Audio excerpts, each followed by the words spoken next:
Welcome to Lakshmi's ఇంటి వంటలు. మీకు మా వీడియోలు నచ్చినట్లయితే please do subscribe to my channel. ఈరోజు నేను మీకు దోసపిండి ఎలా తయారు చేయాలో నేర్పిస్తాను.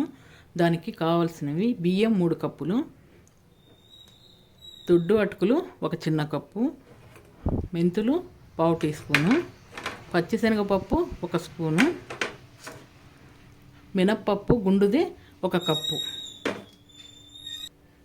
దోసపిండి తయారు చేసుకోవడానికి ముందుగా ఒక కొలత గిన్నె తీసుకొని బియ్యము 3 కప్పులు తీసుకోవాలి. 2 ఇలా 3 కప్పులు బియ్యాన్ని తీసుకొని గుండుది 1 కప్పు తీసుకోవాలి. తర్వాత 1/2 టీ స్పూన్ మెంతులు, 1 స్పూను పచ్చిశనగపప్పు. ఈ అటుకులు మనం పిండి మిక్సీకి వేసి రుబ్బుకునేటప్పుడు వేసుకోవాలి, నానబెట్టుకొని. వీటిని శుభ్రంగా కడుక్కుందాం. ఈ బియ్యాన్ని శుభ్రంగా 3 సార్లు కడుక్కుందాం. బాగా ఇలా పిసుకుతూ కడుక్కోవాలి. శుభ్రంగా కడుక్కున్న బియ్యం మునిగే వరకు నీళ్ళు పోసుకోవాలి. నీళ్ళు పోసుకొని 6 అవర్స్ నానబెట్టుకోవాలి. 5-6 అవర్స్. దోసపిండి రుబ్బుకునే ½ అన్ అవర్ ముందు మనం ఈ అటుకుల్ని శుభ్రంగా కడుక్కొని ఒక అరగంట ముందు నానబెట్టుకోవాలి. ఇవి బాగా నానిన తర్వాత రుబ్బుకోవాలి. 6 అవర్స్ నానిన తర్వాత దోసల బియ్యం ఇలా ఉంటాయి. తర్వాత ఒక మిక్సీ జారు తీసుకొని అందులో మనం నానబెట్టుకున్న ఈ బియ్యాన్ని వేసుకొని రుబ్బుకోవాలి. గ్రైండర్ ఉంటే గ్రైండర్లో వేసుకోవచ్చు. మనం ½ అన్ అవర్ ముందు నానబెట్టుకున్న ఈ అటుకులను కూడా ఇందులో వేసి రుబ్బుకోవాలి. తగినన్ని నీళ్ళు పోసుకొని మిక్సీ పట్టుకోవాలి. మరీ ఎక్కువ నీళ్ళు పోసుకోకూడదు. పిండి కొంచెం గట్టిగానే పట్టుకోవాలి.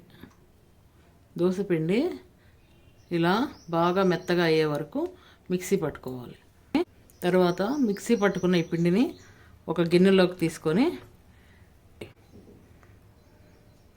మనం రాత్రంతా అలానే పెడితే పిండి పొద్దునకి పులిసి దోశలు వేసుకోవడానికి రెడీగా ఉంటుంది. ఇలా పిండి అంతా రుబ్బుకున్న తర్వాత బాగా కలిసేటట్టు బాగా కలుపుకోవాలి. ఇలా కలుపుకోవడం వల్ల పిండి బాగా పులుస్తుంది. మూత పెట్టి పక్కన పెట్టుకోవాలి. మనం ముందు రోజు రుబ్బి పెట్టుకున్న దోసపిండి మరుసటి రోజు ఎలా తయారైందో చూద్దాము. దోసపిండి బాగా పులిసి ఇలా రెడీ అవుతుంది. ఈ దోసపిండితో దోశలు, ఊతప్పం, పొంగనాలు, పునుగులు అన్నీ చేసుకోవచ్చు.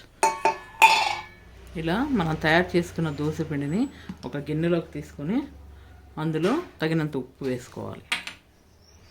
ఉప్పు వేసిన తర్వాత తగినన్ని నీళ్లు వేసుకొని అంతా బాగా కలిసేటట్టు ఇలా కలుపుకోవాలి. ఉప్పుతో బాగా కలిసేటట్టు కలుపుకొని పక్కన పెట్టుకోవాలి. తర్వాత పొయ్యి వెలిగించుకొని పెన్నం పెట్టుకొని పెన్నం వేడవనివ్వాలి. పెన్నం ఇలా వేడైన తర్వాత దోశ వేసుకోవాలి. ఇలా దోశలన్నీ కాల్చుకోవాలి.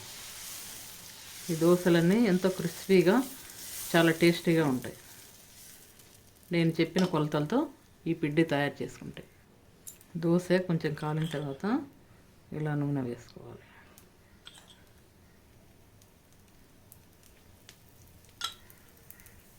ఇలా ఒకవైపు దోరగా కాలిన దోశని రెండో వైపు కాల్చుకోవాలి. దోశను రెండు వైపులా ఇలా కాల్చుకోవాలి. ఇలా కాల్చుకున్న దోశను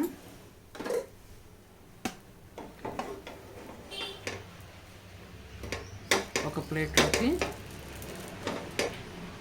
ఇలా తీసుకోవాలి.